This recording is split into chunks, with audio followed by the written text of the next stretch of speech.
Assalamualaikum warahmatullahi wabarakatuh. Perkenalkan, nama saya Fatihah Mulayana dari kelas MM2A. Saya di sini akan menjelaskan hasil jawaban dari UAS metode statistika yang diampu oleh Bu Emi Siswanah.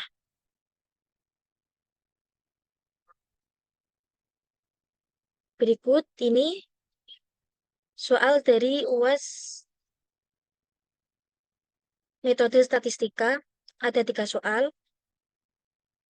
Nah, langsung saja untuk soal yang pertama yaitu seorang peneliti ingin mengetahui keefektifan penggunaan pupuk tertinggi terhadap tanaman tomat. Peneliti melakukan penelitian terhadap pupuk kandang, pupuk kompos, dan pupuk kascing. Masing-masing pupuk diberikan pada 20 tanaman tomat. Pupuk diberikan mulai dari bibit sampai tanaman tomat berumur 10 minggu. Setelah 10 minggu, tinggi tanaman tomat tersebut dicatat. Dan hasil dari pengukuran tinggi tanaman tomat tersebut disajikan dalam tabel berikut. Berdasarkan hasil penelitian tersebut, apakah pupuk kandang, pupuk kompos, dan pupuk kascing mempunyai keefektifan yang sama terhadap tinggi tanaman tomat? Di sini diketahui bahwa tujuan dari soal ini yaitu menentukan apakah dari ketiga pupuk tersebut mempunyai keefektifan yang sama terhadap tinggi tanaman tomat. Nah, untuk melakukan uji ini kita harus melakukan dengan uji ANAVA, yaitu analisis variansi. Saya telah melakukan pengujian secara manual. Nah, ini di hasil manual saya itu menghasilkan jawaban bahwa ketiga pupuk tersebut mempunyai keefektifan yang sama terhadap tinggi tanaman tomat.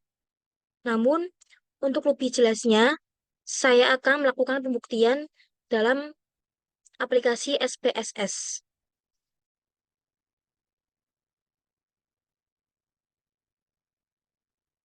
Bentar.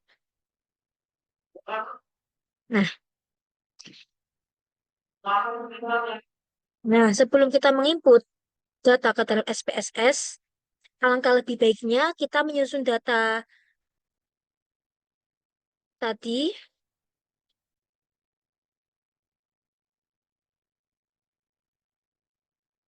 Hmm, ini data ini ke dalam Excel untuk mempermudah dalam penyajian perhitungan ANAVA dalam aplikasi SPSS. Nah, di sini telah saya buat untuk kode 1 ini merupakan kode dari pupuk kandang. Dan untuk kode 2, nah ini untuk pupuk kompos, dan kode 3 ini untuk pupuk kascing. Nah, di sini saya akan membuat data.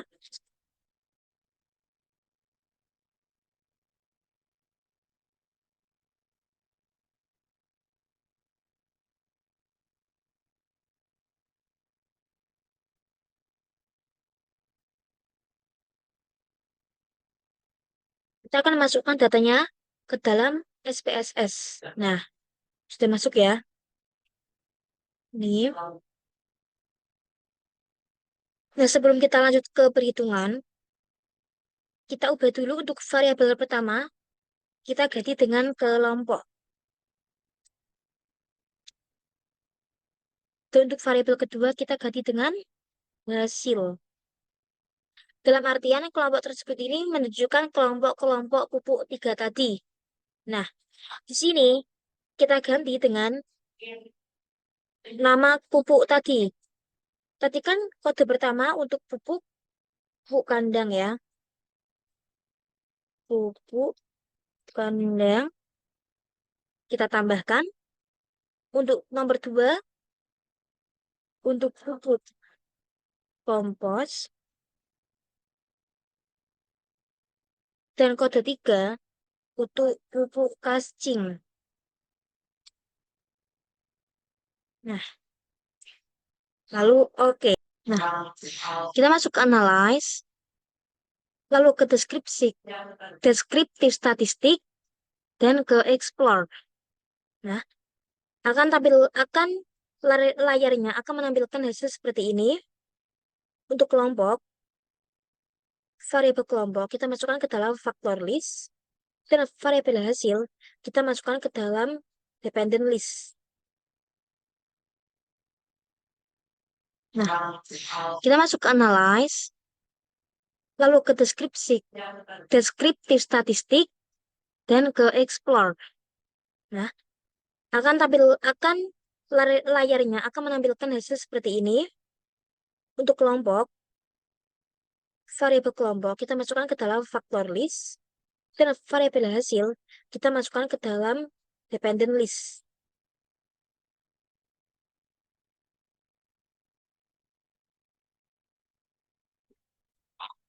Cyclist pakai normality probabilitas. Life topic dan oke.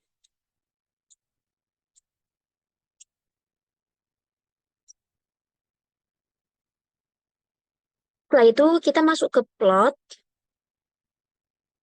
lalu normality plot with test kita centang. Nah, setelahnya continue, lalu oke. Nah, kita tunggu sampai hasilnya keluar. Nah, di sini untuk signaturnya kan hasilnya 0,013, 0,197, dan 0,133.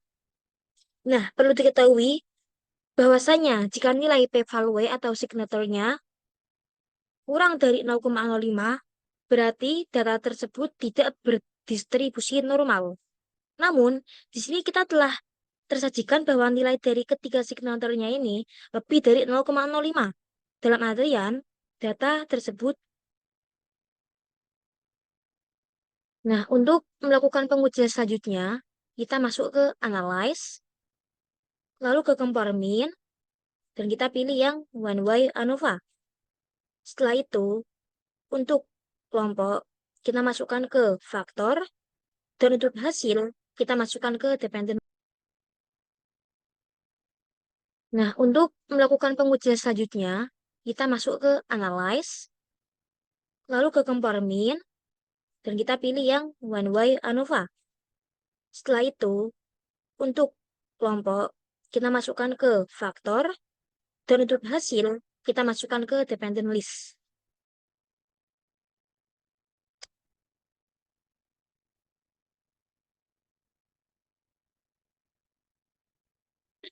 Varietas. Tujuannya output uji homogenitas.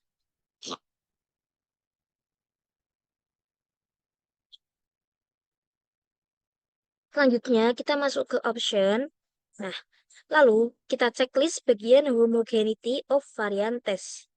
Tujuannya untuk memunculkan hasil dari homogenitas. Selanjutnya, kita continue, lalu oke. Nah, di sini akan muncul beberapa hasil ya.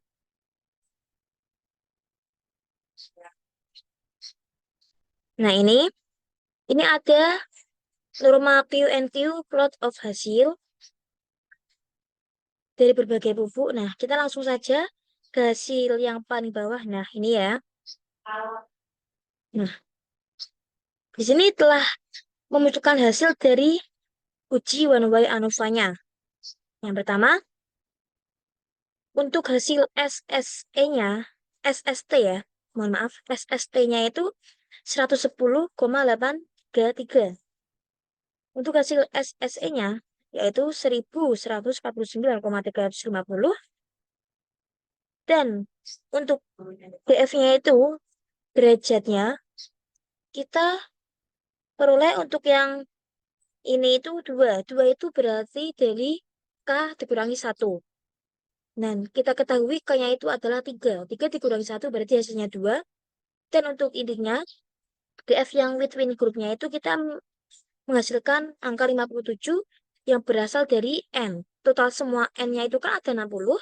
60 dikurangi K. K-nya kan 3. 60 dikurangi 3 jadinya 57.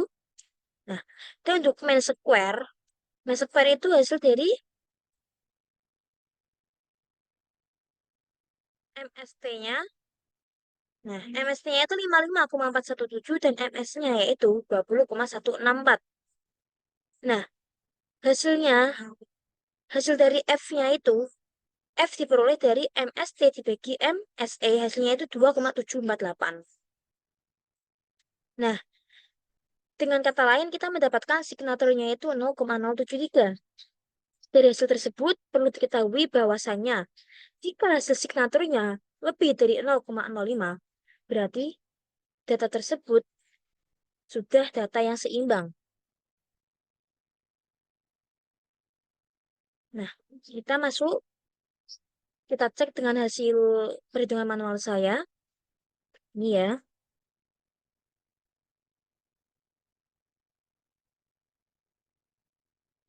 Nah, ini. Nah, sini F saya juga 2,75. Nah, hasil dari perhitungan saya, F-nya itu 2,75. Kita masukkan dalam kriteria pengujian ANAFA. Di mana kriteria pengujian ANAFA yaitu 0 ditolak jika F lebih dari F alfa dengan daerahnya itu K-1, N-K. Nah, di sini kita hitung F alfa K-1 N-K yaitu diketahui alfanya 0,05 dengan K-1-nya ini derajat bebasnya yang perlakuan 2, yang derajat bebas errornya 57, 2,57. Nah, dalam perhitungan tabel F dihasilkan bahwa baik untuk nomor 1 telah ditemukan hasilnya yaitu pupuk kandang, pupuk kompos, dan pupuk kasing mempunyai keefektifan yang sama. Selanjutnya, saya akan masuk ke soal yang nomor 2, yaitu soalnya, berdasarkan soal nomor 1, jika peneliti hanya ingin mengetahui keefektifan pupuk kandang dan pupuk kasing saja terhadap tinggi tanaman tomat, kesimpulan apa yang dapat diperoleh peneliti? Nah, berarti yang akan kita buktikan, yang akan kita uji hanya pupuk kandang dan pupuk kasing. Nah, kembali saya sudah membuat data khusus untuk pupuk kandang dan pupuk kasing ya.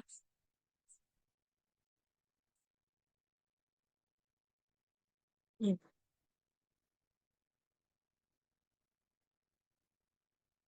Nah, nih. Oke, saya akan copy.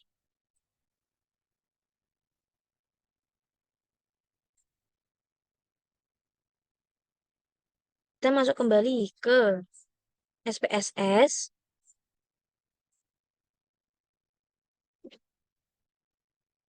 Kita akan masuk ke data new ya.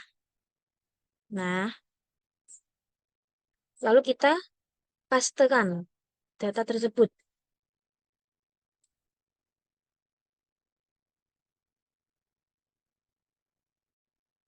Maaf, saya ulangi.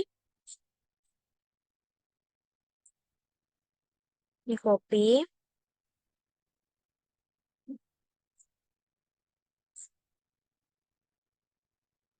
Nah, oke.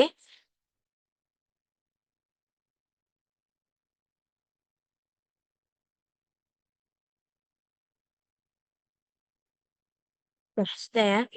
Nah, ini datanya sudah tersaji. Kita kembali masuk ke variabel view. Seperti yang tadi, untuk variabel 1 kita ubah ke dalam kelompok. Variabel 2 ke dalam hasil. Dan untuk valuesnya kita ganti. Untuk yang nomor 1 itu pupuk kompos. Oh, mohon maaf, pupuk apa tadi ya? Pupuk kandang ya. Mohon maaf, pupuk kandang net. Yang kedua untuk pupuk kascing. Kita tambahkan lalu kita oke. Nah, di sini sudah berubah jadi kelompok dan hasil. Di sini kita akan melakukan uji dua populasi ya, dua rata-rata. Jadi sudah lainnya kita tidak menggunakan rumus seperti yang tadi, namun kita menggunakan rumus uji T. Nah, berhubung kita akan menguji uji T, kita masuk ke analyze, selanjutnya ke compare means, lalu ke independent sample t-test. Nah, akan muncul seperti ini. Untuk kelompok, kita masukkan ke grouping variabel. Nah, untuk hasil, kita masukkan ke test variabel. Nah, berhubung kita akan menguji uji T, kita masuk ke analyze, selanjutnya ke compare means, lalu ke independent sample t-test. Nah, akan muncul seperti ini. Untuk kelompok, kita masukkan ke grouping variabel. Nah, untuk hasil, kita masukkan ke test variabel.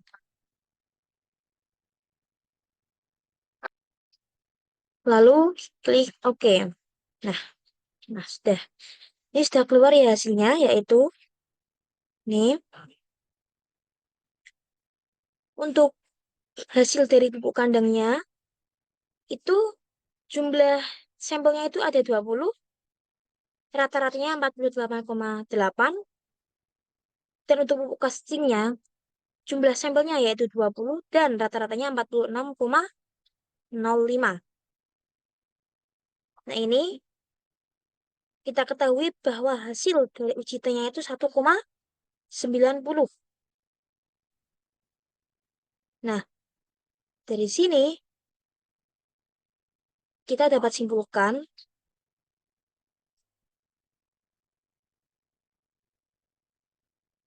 ya, sebentar kita masuk ke hasil manual saya. Nah, ini ya.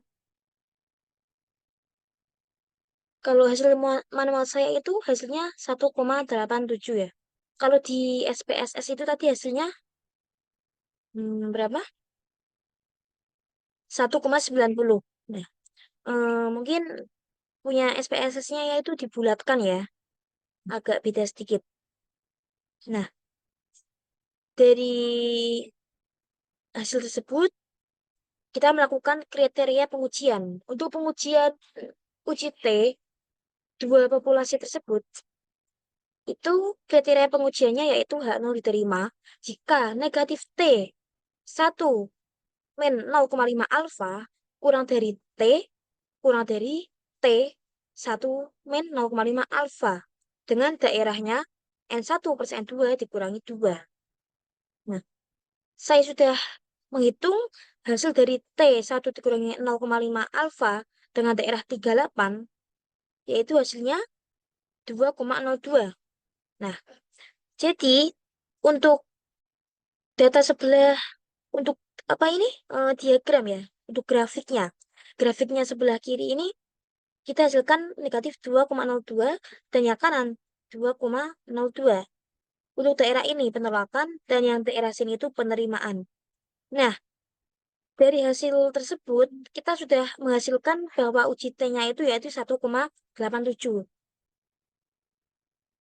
Dan bahwa 1,87 itu terletak di antara negatif 2,02 dan 2,02. Jadi di sini masuk ke dalam daerah penerimaan. Nah, dari hasil tersebut dapat disimpulkan bahwa H0 diterima. Jadi dapat diperoleh kesimpulan bahwa pupuk kandang dan pupuk kacing mempunyai keefektifan yang sama terhadap tinggi tanaman tomat. Jadi H0 diterima.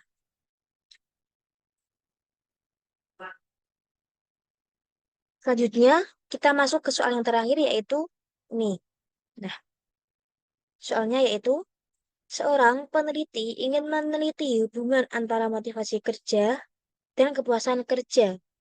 Dengan motivasi kerja tersebut kita lambangkan dengan X, kepuasan kerja kita lambangkan dengan Y. Untuk mengetahui hubungan tersebut, peneliti menyebarkan angket kepada 20 pegawai perusahaan. Dan ini hasilnya, angket tersebut. Untuk yang ini, itu motivasi kerja, yang bawah untuk kepuasan kerja. Nah, di sini perintahnya yaitu A. Tentukan persamaan regresinya. Yang kedua, tentukan koefisien korelasinya. Dan C. Tentukan koefisien determinasinya.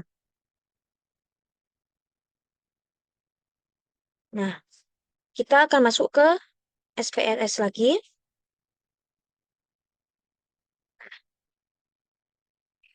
Kita masuk ke data baru ya. Sudah.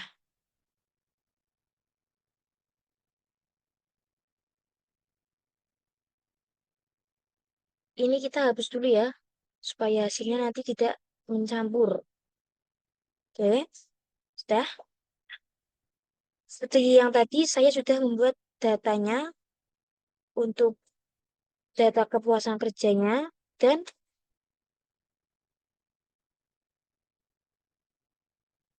seperti yang tadi, saya sudah menyiapkan datanya di Excel. Ya, sebentar saya geser. Ini untuk data motivasi kerja dan kepuasan kerja. Nah,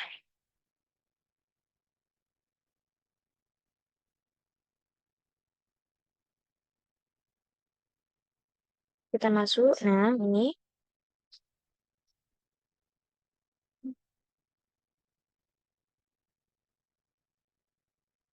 paste ya.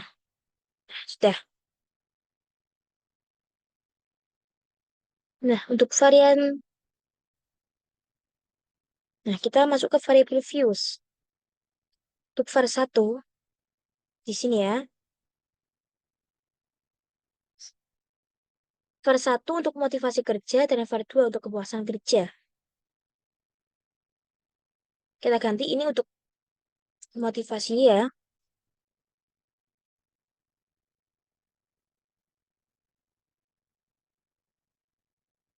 Var 1 kita ganti motivasi. Var 2 itu kepuasan.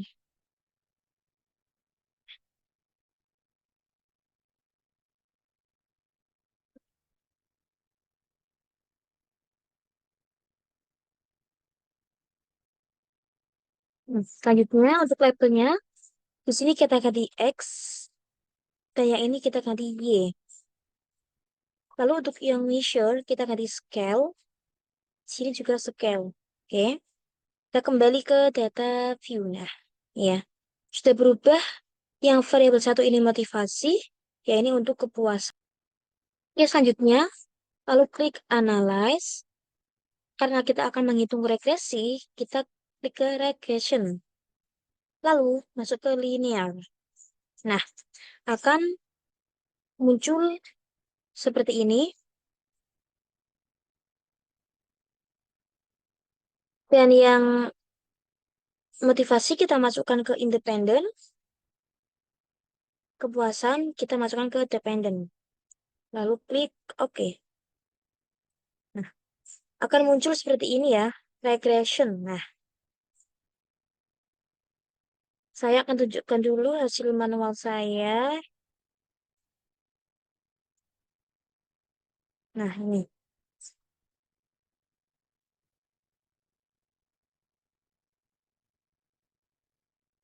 Perlu kita ketahui bahwa persamaan regresi itu yaitu Y topi sama dengan A plus BX. Nah, ini menurut perhitungan manual saya itu hasil dari A yaitu 140,72 dan hasilnya B yaitu negatif 0,16. Nah, untuk hasil dari perhitungan di SPSS, untuk hasilnya A yaitu hasilnya A ini ya. Ini hasilnya yang A ini ya. Yang A itu menghasilkan 140,72 dan hasilnya B yaitu negatif 1 negatif 0,16. Nah, ini ya. 140,2 dan negatif 0,16. Nah, hasilnya sama ya. Berarti hasil dari uji regresi kita sudah sesuai. Berarti dapat kita simpulkan bahwa persamaan regresinya yaitu 140,72 ditambah negatif 0,16 X, yaitu 140,72 dikurangi 0,16 X. Jadi persamaannya ini. Nah, selanjutnya, yang B itu menentukan koefisien korelasi. Kita kembali ke SPSS. Nah, ini. Nah, kita masih menggunakan data ini ya untuk menentukan koefisien korelasi. Kita masuk ke analyze. Nah, karena kita akan menentukan korelasi, kita masuk ke correlate dan masuk ke bivariate. Nah, nanti akan ditunjukkan seperti ini ya. Nah, ini untuk motivasi variabel X kita masukkan ke variables dan Y juga kita masukkan ke variables.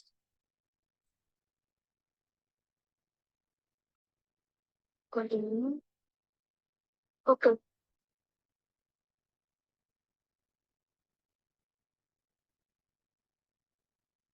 Lalu kita masuk ke option. Nah, ini kan berhubung sudah tidak ada checklist ya. Kalau seumpama ada checklist kayak gini, kita harus hilangkan keduanya. Jangan sampai ada yang kecentang. Selanjutnya kita continue. Lalu oke. Nah, ini sudah muncul korelasi ya, correlation. Nah, ini kita cocokkan dengan hasil manual saya. Hasil dari saya yaitu negatif 0,086. Untuk hasil SPSS-nya itu 0,086. Nah, sama ya, negatif 0,086, mohon maaf. Negatif 0,086. Kita klik analyze. Data yang masih sama ya. Kita klik analyze. Lalu ke regression. Supaya diklik. Lalu ini ya. Nah, ini kan sudah, tinggal di oke saja.